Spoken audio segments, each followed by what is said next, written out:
Hey guys, welcome back to DCS, and welcome back to the Red Air series and the MiG-15bis guys. So as promised, today we're going to be doing radio, taxi and takeoff in the MiG-15bis. And guys, remember that the reason why we're doing the MiG-15 in the first place is that we're doing this in anticipation for the release of the Razbam MiG-19 that is coming out very soon. And as I said in the first introduction video, in my opinion, if we're to fully appreciate the MiG-19, we have to understand the MiG-15. It's really cool to look at the chronological advance in technology of aviation from MiG-15 all the way to the MiG-19 and 21 and hopefully 23 as well. And of course, unfortunately, we don't have the MiG-17, but nonetheless, it's very cool to see the upgrades in the technology and how it moved forward from the MiG-15 to the MiG-19. But today, let's get into it. So first, we're going to be looking at the radio, learning how to operate the radio as you need to, contact ATC. Then we're going to do taxiing, then we're going to take off. Okay, and the next video will be landing. And after that, we'll either do air to ground or air to air or navigation. So, let's get started with the radio. So if you want to turn on the radio, you have to have this circuit breaker on for the radio. It's labeled radio. Okay, so that's on. And then you come down here to this switch here. Now this is, as I said in the cockpit familiarization video, if you have this in ADF is automatic direction finder, or the NDB, basically the little non-directional beacons that send out Morse codes to help you navigate. Okay, so if you have this in ADF in the up position, you will both hear the radio messages that you receive as well as the Morse code from the ADF. However, if you have it in the receive mode, you will only hear messages coming in from the receiver, from basically the radio. You won't hear the Morse codes from the NDB stations. Now, as I said, this aircraft's radio communication system is quite archaic. So here we have a receiver. This is basically the device that's going to let us receive messages over the radio, and we have a transmitter here. Okay. So the transmitter allows us to send messages over the radio. Now I'm going to try to explain this to the best of my ability, guys. If it doesn't make any sense, or if I make a mistake, please do feel free to correct me, okay? So I'm going to try to explain this as best as I can. Now here on the receiver, two of the most important things are this and this thing here, okay? All this rest of the stuff really doesn't apply to the game. It's not in the simulation. So here, the transmitter works on a wavelength of 150 to 200, okay? Not frequency, this is wavelength of 150 to 200. And using this dial here, you can set the wavelength for the transmitter. And with this dial here, again, it goes from 150, as you can see, to 200. This is the antenna, basically, the antenna of the transmitter, of the radio. So whatever you set the transmitter to, for example 180 at the moment, you can see it's at 180, you have to place the antenna there as well, okay? And once you place the antenna there, you'll get a signal strength here indicator in this window here. Okay, so roughly let's go to 180, and there we go. See, as we approach 180, we get a spike. Okay, so basically this is what this is for the transmitter. Now, over on this side, we have a receiver, okay? And the receiver works off the same wavelength as the transmitter, so 150 to 200, okay? However, the receiver, it doesn't have any dials on the actual radio. It works off this remote control system here. Now, it's very difficult to move your head down in Shrek IR, but this knob here is the receiver volume knob, basically the radio volume knob, to increase it and to decrease the volume. So we're going to go ahead and increase it all the way. Now one reason to have this in the receiver mode is to basically get more clearer messages from the radio, okay? To be able to hear your messages nice and clearly. Now, the same thing that you would do with the receiver on that knob, changing the wavelength, you can do here with this wheel right here. And as you can see, if I zoom in, it goes from 150 to 200, okay? So whatever you select here, for example, 155, right? If we select 155, you can come down here to this window and you'll see 155. have 160, here we have 150, and that's 155. Okay. Now, this thing, when you manipulate the wavelength here on this remote control thing, it also moves this as well as the antenna here on the receiver as well. So that makes life a lot easier for a MiG-15 pilot. So as I said, if you select the 155 here, okay, you can see it's 155 there. It will be 155 here as well, both on the wavelength as well as the antenna as well. As you can see, we have maximum signal strength. Now guys, you might be wondering, what's wavelength? How do I know what frequency I need to communicate on? Okay, so luckily in the manual there's a table. Okay, there's a table that cross-references 150 wavelength all the way to 200 wavelength by wavelength to the frequency in kilohertz. Okay, now in the MiG-15, this is this is going to be a good word of advice for you guys. In the MiG-15, when you're flying the MiG-15, you need to do your homework before you get in the cockpit. You need to basically map out your flight, whatever it is that you want to fly to. You need to write down all the frequencies of all the airfields and possible diversion airfields, all the NDB frequencies. You need to write all this stuff down before you come to the cockpit. Okay, otherwise it's going to be chaotic and very hectic. However, since we're here in the cockpit, let's go and find out what the frequency is for Mozdok. So we click the F10 map, and here we can see the Mozdok airfield. If you want to find out what radio frequency they use, we click on this aerodrome data, and here we see Mozdok.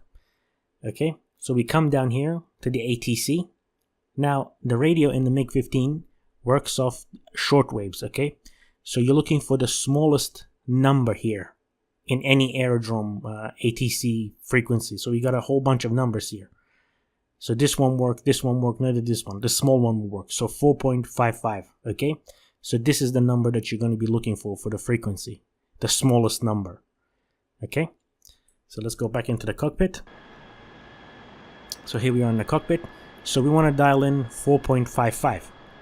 Now how do I know what 4.55 corresponds to what wavelength here on this thing? As I said, there's a table in the manual. Okay, now for example, at 150, at a wavelength of 150 corresponds to a frequency of 3750 kilohertz.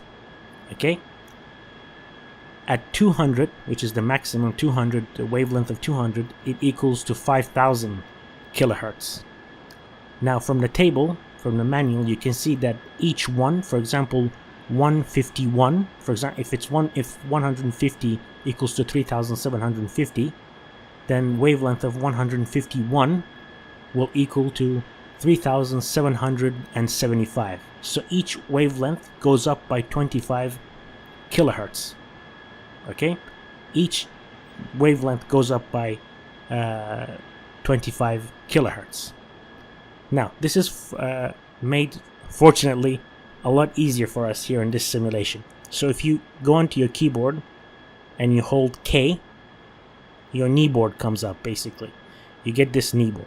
Okay, and it's on a toggle. If you remove your hand, if you stop pressing the K key, it will go away and it will come back again if you press it. So the K on the keyboard. So here, down the bottom where it says radio, you can see the receiver and transmitter. And as you can see, both are tuned to 155, wavelength of 155. And it gives you the corresponding frequency in megahertz. So at the moment 155 is at 3.876 megahertz. Now, in my opinion, this is a bit of a cheating.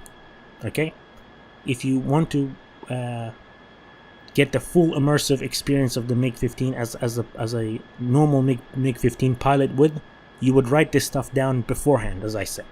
Okay, you would work out what the frequencies are for each airfield, and you would write down the wavelengths as well. Okay, so you're not sort of having to resort to stuff like this. This is a bit of a cheating in my opinion, but nonetheless it makes life a lot easier. So let's zoom in and find 4.55. So we hold K again on the keyboard, and we can manipulate this using the middle mouse wheel. Okay, so you want to go up to 4.55.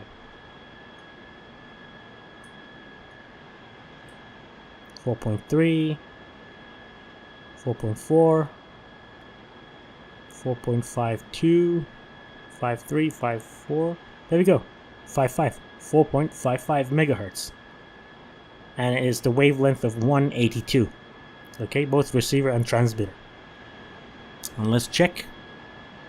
There we go. 182.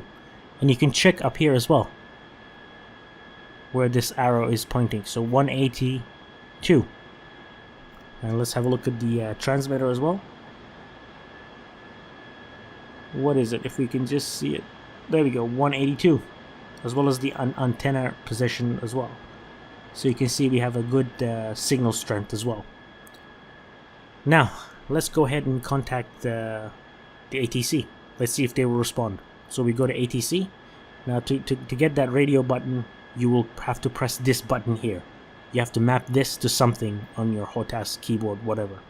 We select the ATC option, and we find our airfield here. So we're at Mozdok. We're going to click on Mozdok, and we're going to request for startup.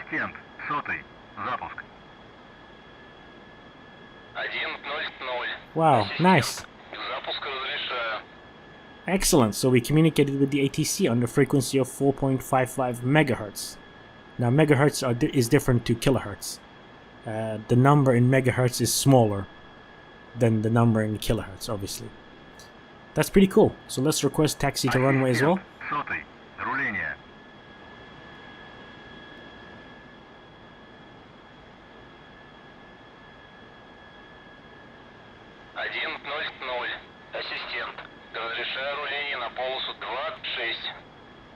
Excellent.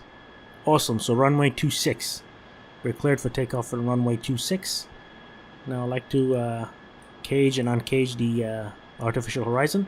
So all we have to do now, basically I've tried to cover the radio as best as I can, guys. Now one thing before I forget, this button here is what I forgot to mention in the cockpit familiarization, guys.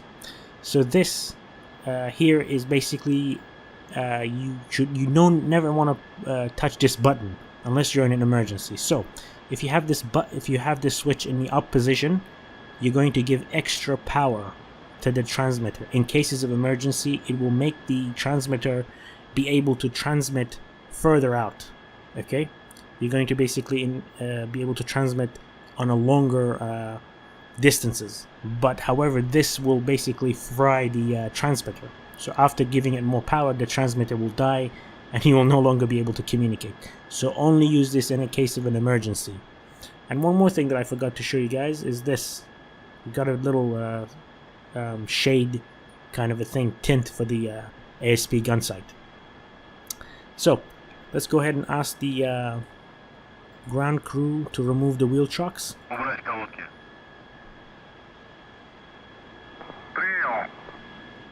And let's close the canopy as well.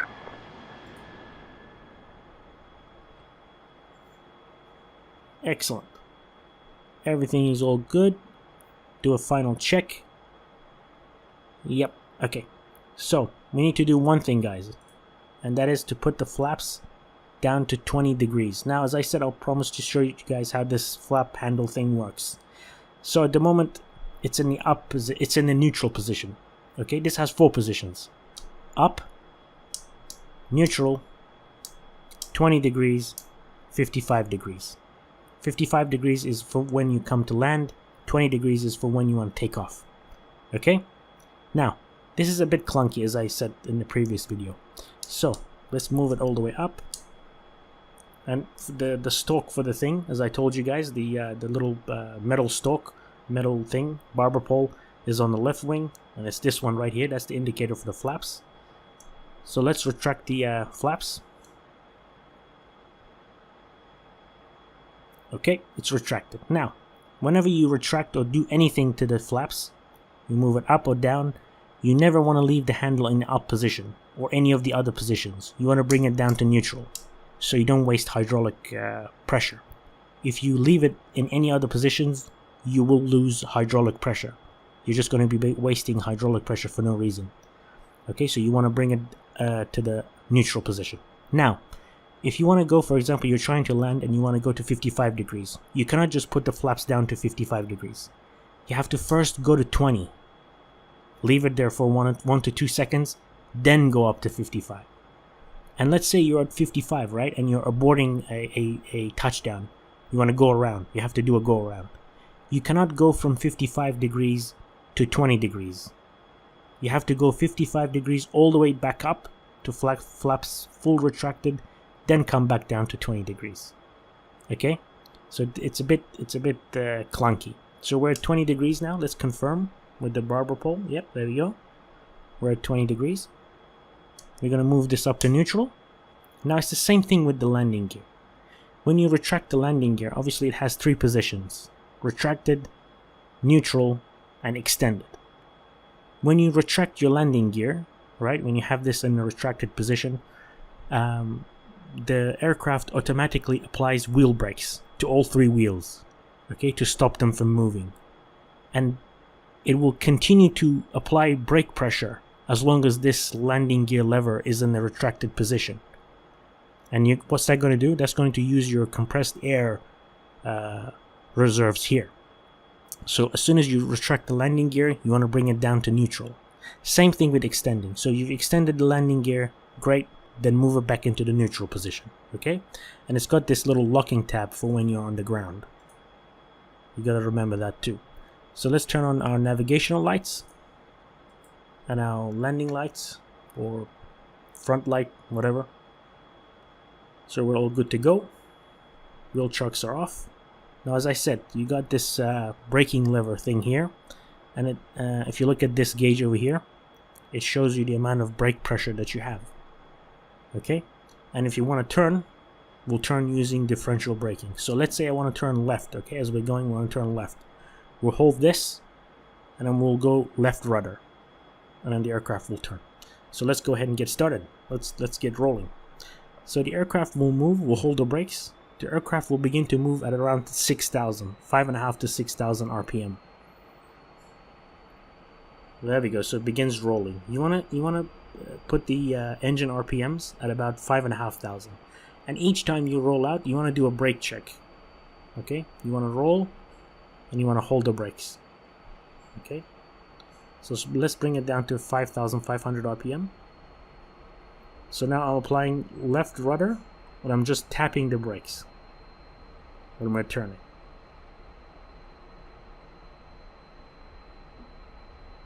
Nose wheel steering is way more superior to this, guys. However, I will take this taxiing system over the F-86 though. The F-86 is horrible to taxi with. The nose wheel steering on the F-86 is just very difficult.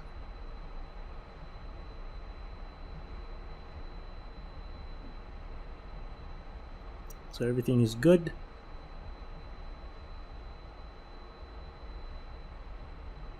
Apparently it's snowing. After all, it is Russia. So again, right rudder, and nice and gently just holding, just tapping the wheel brake lever. And now I'm going to go the opposite side so I don't overturn. And here we're going a little too fast, so I'm going to reduce the throttle a little bit. So you got to get coordinated with your rudder pedals and your the brake lever.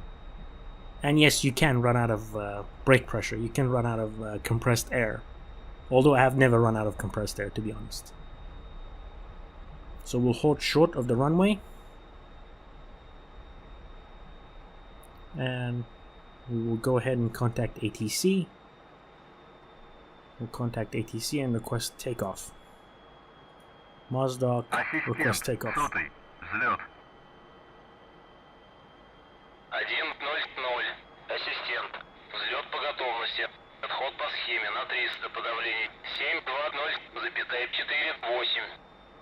720,48. Excellent. So it gave us the field elevation as well, which is 720.48.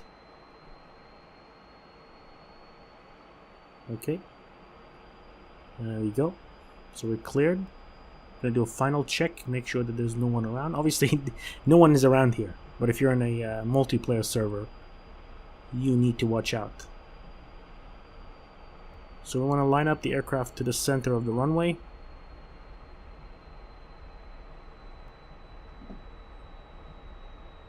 Again, just using differential braking. Now once you're lined up, sort of ballpark in the center of the runway, you want to go ahead and bring the aircraft to a halt. Okay, brake. There we go. Now you can do a final check here. Make sure that the there we go. That's what I wanted to show you guys. See that? Our flaps retracted for some reason. If you guys know why that is, let me know. So we have to bring them down to 20 degrees again. When you're taxiing, somehow for some reason this the flaps get retracted. I don't know why. So that's all good. You gotta make sure to unlock the landing gear lever as well. Everything is cool. Okay, so the takeoff is pretty easy in a jet, guys. Okay, one thing that you need to understand about takeoff is that you need to put the aircraft into an attitude, into an angle of attack that's favorable for taking off. Okay, and that is to basically make the takeoff easy for the aircraft, and the aircraft will just roll off the runway. Okay, so we'll hold the brakes. We'll increase engine RPM to about 9,000. So the takeoff begins at basically the aircraft will lift off at around 220 to 240 kilometers an hour. Okay, and you can add 30 kilometers an hour to that if you're carrying external loads as well, like a fuel tank or bombs or whatever. So we're at 9,000, and now we're going to release the brakes, and we're going to go all the way forward, full throttle open. Now initially you won't have much of a rudder authority, but once you increase speed, you will gain rudder authority. So at 150 kilometers an hour now, I'm pulling back on the stick slightly, just slightly. There we go. We're going to leave the nose up like that, and there we go. The aircraft just took off. So landing gear up. Immediately you should retract the landing gear. Now I want to bring the landing gear handle back down to neutral, and then once we're above 100 meters, I'm going to retract the flaps as well. And that's it. And I'm going to bring the flap handle back down to neutral as well. And there we go. We got a buzzer from the marker, so we're flying a marker. Now you can continue your climbing at 500 kilometers an hour. That's the best climbing speed according to the manual, and obviously you can reduce the throttle as well. Okay, so that's about it for the takeoff, guys. So we looked at the radio, taxi, and takeoff. Taxi and takeoff, very, very easy. Okay, as I said, if you want to make any aircraft, if you're taking off in any jet aircraft, the most important thing is to put the aircraft in a attitude that is easy for takeoff. Okay, so at around 150 kilometers an hour, I pulled back on the stick slightly, not too much, but slightly, and that basically lifted basically the nose gear off the ground, and then from there we just take off at about 220 to 240 kilometers an hour. Well, guys, thank you so much for watching this episode of the Red Air series and the MiG-15bis, and the next episode will be landing. Thank you so much for watching, and I'll see you guys in the next episode. Bye bye.